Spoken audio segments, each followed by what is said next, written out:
Alright, so the first 90 seconds of your print is the most crucial, and it will determine the whole outcome of your print. So even if one little thing is off, you're talking bent corners, low flow, high flow, anything that can cause the whole print to fail. And at that point, your print is basically on borrowed time. And trust me, I've been there 100 times. Absolutely.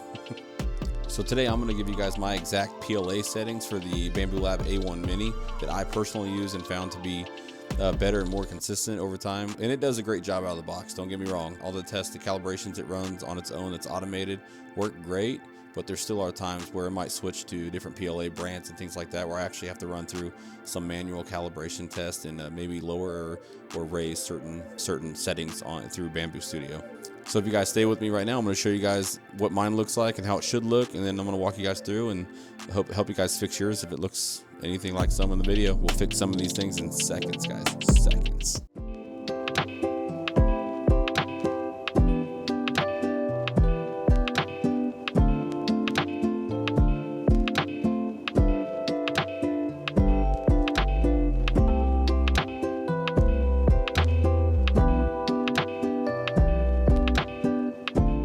Alright guys, so welcome back.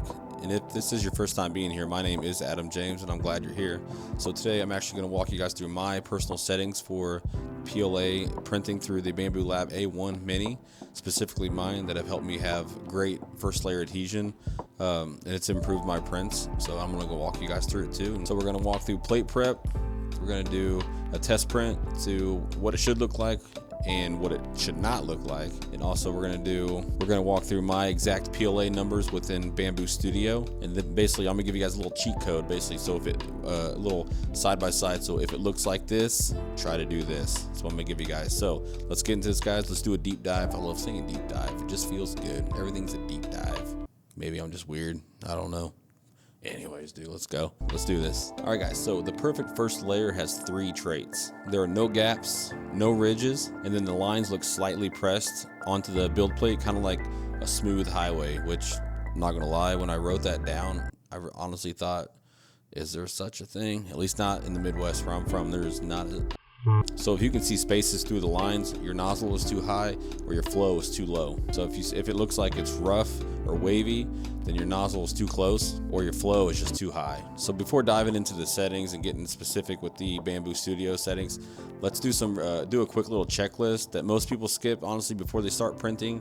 And these are going to be things that you should do before you start any print at all. And for one, that's going to be cleaning your build plate. And I cannot say this enough. Cleaning your build plate is a must. Most of my prints that have failed, ever failed, is mainly due to like an oily build plate, and that's 110% my fault, user error. And I guarantee you a lot of people, that's why their plates fail. They're like, oh, I washed my plate, I use soap. Yeah, dude, you use like laundry detergent, Dawn dish soap, dubs. But yeah, Dawn dish soap and some good dry paper towels, not microfiber, no cloths, no washcloths and towels, because those things can have like residue and stuff left over from washing machines and everything. So I specifically use like just paper towels, like shop towels or anything like that, preferably ones that's not going to leave a bunch of lint behind. But Dawn dish soap, hot water, scrub, and then dry it with some good towels, paper towels. Easy, done. And then step 2 is to match the plate type to your slicer. So within Bambu Studio, you can select the plate type that you're printing on, because yeah, obviously people know you can have, you know, the PEI, the textured PEI, and smooth, and you have glass plates. So you actually want to change that. Like if you use the default plate that you get with the A1 Mini, it should already automatically go to the PEI textured. But if you're someone that, you know, have multiple plates like smooth, make sure you're changing that in your settings before you print every time. Otherwise, it's going to think it's a texture plate when you're printing on glass, and that does matter. And then another thing is PLA, dry or wet. So wet PLA, especially wet, because you can usually hear it make little like popping noises when it's coming out of the hot end. Little, you'll hear little pops, little snaps like that. That is a perfect indicator that your filament is wet. So having dry filament, and I will put some links in the description for a filament dryer. And there's also, you can use those little cereal bins, like put like flour and stuff in. You can use those and put those little Furbies, you know what I'm talking about, the little beads that hold water. I can't think of it. I'm gonna put it on the screen. but you can put those in there and with your filament setting in there, and you can reuse those. So after your filament is dried, you can dump those beads out, let them air dry, and they'll shrink back down and you can reuse them. And then also for the last step for this one, use the calibration settings within Bambu Studio, because there are a ton of calibration settings and a lot of them are automated anyways from the start, but you can use extra ones that are provided within Bambu Studio, and I do highly recommend that. I honestly didn't know they were there at first when I used Bambu Studio, because this, you know, Bambu stuff is really highly automated, so I kind of let it do its thing. But then after, I don't know, 4 or 5 months, I started noticing a difference in the first layer, and then I started changing because I started using different brands of filaments too. So that does matter. So running the calibrations when you're switching brand types for your PLAs does matter. All right, so now we're going to go through my exact PLA settings within Bambu Studio. And for this part of the recording, I'm going to walk you through here and kind of show you the specific settings that I use for PLA specifically. And in this video, I'm going to be using Overture brand PLA. I'm going to walk you guys through here. Right now, you can see I'm using a 0.4 diameter nozzle. Flow is going to be standard. I have it set to it's a matte PLA. Nope, it's not. We're going to do Overture PLA is what we're going to switch to, because that's what we're using. We're not using a matte one.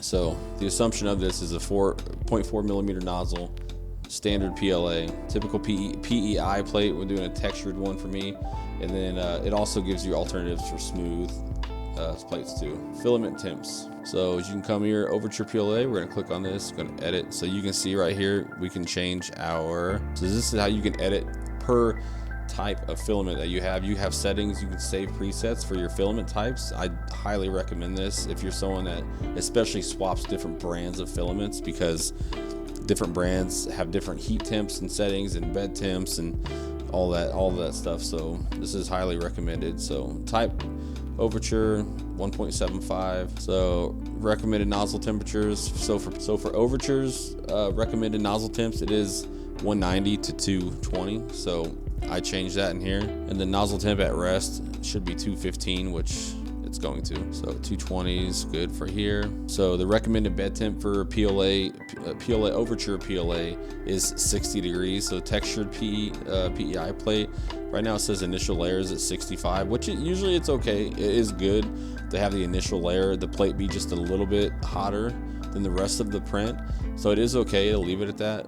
But you can see right here other layers, so we can do initial layer at 65, but it's recommended for 60 degrees plate, so we're going to drop that down to 60 degrees for the rest of the print. So, and this is for the textured plate. As you can see, smooth PEI, high temp, and you got textured, and so, but yeah, as you can see. All right, so this is good for the temperatures and everything for this. So now we can just click out of this, so make sure everything's good, blah blah blah. All this is saved on here, so we can exit out of that.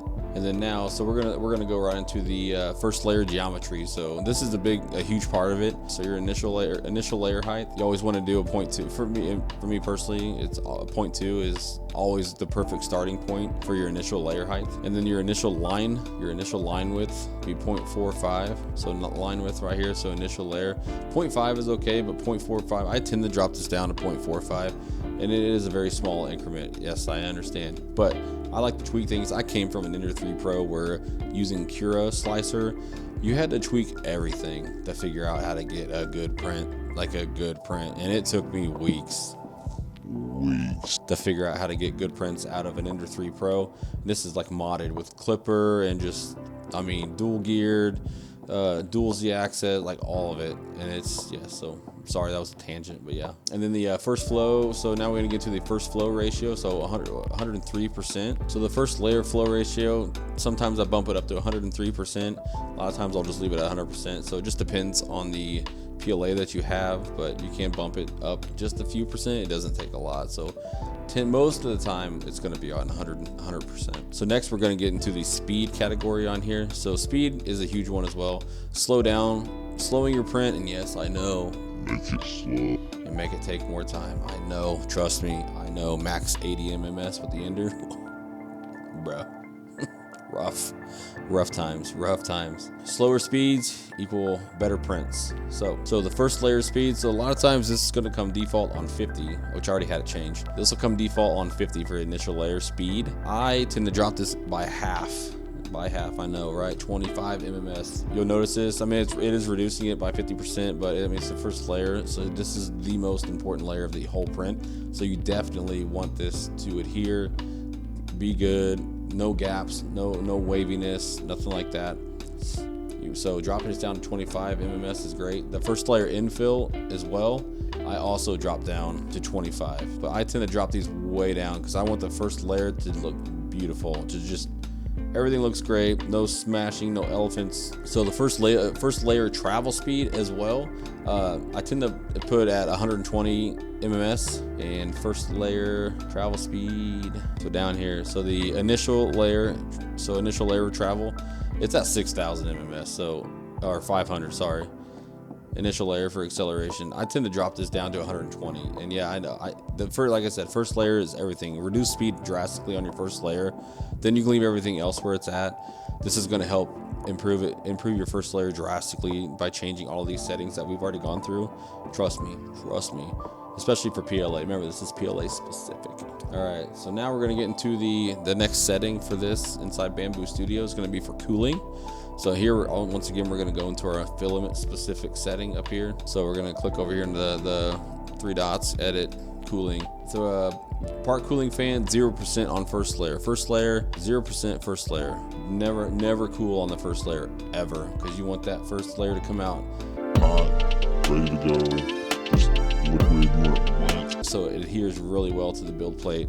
So 0% fan speed, and then fan speed on layer 2, bump it up to about 30%, and then 60% from layer 2 on. So fan speed 60%, layer time at 80s, yeah. So 80% max. So you can see right here, 60% is the perfect point for fan speed, in my opinion. These are my settings. Like, again, I always have to reiterate this. Like, these are my settings that have worked great for me, and I have been using 3D printers for a few years now. So these are ones that I have found that work best with PLA specific prints. So, but if you guys want me to make another video on different types of filaments like PETG and TPU and things like that, just let me know in the comments down below, and we will definitely get into that for sure. Now that we're done with all that, so those are going to be the biggest parts. So now that we can get into the like supports and brims and things like that. So I don't typically use brims unless necessary with a print, and supports as well. I try to print most things without support because I'm that kind of a person, and I don't like to get my little pliers out and try to peel off a bunch of trees, especially using like PETG. Like, getting trees off of PETG sometimes can be a nightmare, and especially like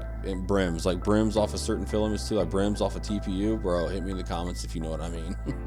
Brims, TPU, negative. So if you have something that's like 3 millimeters in diameter, the chances of that like breaking off, like coming off unadhered from the plate, pretty good probability of that happening. So brim's not gonna do anything but help you with that. And also, one more good, solid, quick tip for switching brands. Like, if you switch brands of PLAs, I cannot recommend this anymore to run the calibration settings manually. You can set them to do, they do the flow settings and everything, the compensation on the printer automatically when you run it. In here in Bambu Studio, you actually have a calibration tab. So coming in here, selecting your diameter, your nozzle flow, just leave it on standard, your plate. For me, it's textured PEI. Overture, so this is matte PLA. This is not what we're using, so we will do overture PLA, switch it to that. So you can do a line or a pattern, just leave it on line, and you can change all these, the value steps, all these, and then you can hit calibrate. This 100%, anytime you switch a filament, run this calibration, the flow dynamics calibration, do this. And then also over here on the left, you have flow rate, so you want to do this as well. So you can be for over extrusion. So this right here on the left is what mine was looking like. It started to look like this, and then after you run it, this is what it started to look like again. So do I recommend doing this? Absolutely. Anytime you switch a filament, PLA, anything, I recommend doing it as often as possible. But that's me. Like, I don't like wasting my filament, so I'm a little OCD about running these calibration tests. So highly recommend doing this. Mainly if you switch like PLA brands, definitely do it. Just kidding. If you want to, you can do it. All right, so guys, that concludes the Bambu Studio portion of this video. So now we're gonna get into more like the test prints. I'm gonna kind of show you guys side by sides and let you see what it looks like before and after these settings are changed, and then like the calibrations are ran as well So here we go, guys. Let's go. All right, guys, for this portion of the video, I'm going to show you guys a test print.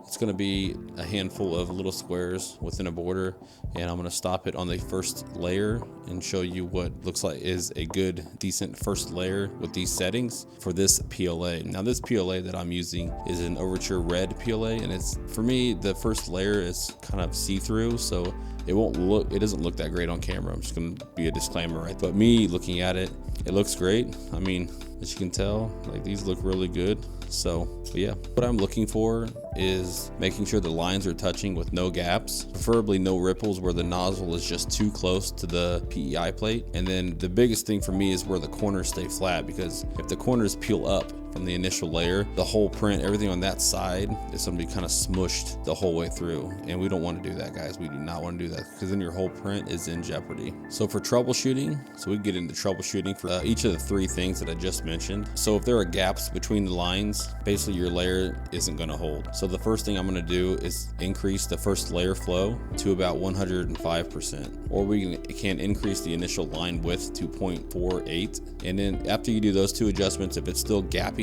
I would raise the nozzle temp up by a couple degrees. I would say a couple degrees up to 5 degrees. Now, if your first layer looks rough or rigid, the first thing I would do is decrease the first layer flow to 100 to 101%. I think the default for Bambu Lab Studio is 103%, I believe is the default. And then the second thing I would do would be increase the initial layer height to a 0.22. Now, if you get the edges that look like an elephant's foot, which is the really smushed, basically you can almost see the plate through it, which, like I said, this filament, you technically can. The first layer is kind of see-through, but if the edges look like that with the elephant foot, so add elephant foot compensation. And now for if their corners are lifting, there's a handful of things that you can adjust to fix this. And this is also one of the most common things that do happen with prints, and especially for me, cleaning your build plate can mitigate a lot of that. And that is going to be number one. It's going to be clean your plate. Stop your print. If you see it happening, the corner peeling up, stop your print. Clean your plate really well with Dawn dish soap and some dry, really good paper towels, and scrub it dry, and then start over. And then we can also increase the bed temp by 5 degrees. I would jump it up by at least 5 and trying that, because that should help heat the filament when it makes contact out of the nozzle, keep it a little bit more wet so it adheres really well. And then once it starts to dry, it'll stay flat. And then making sure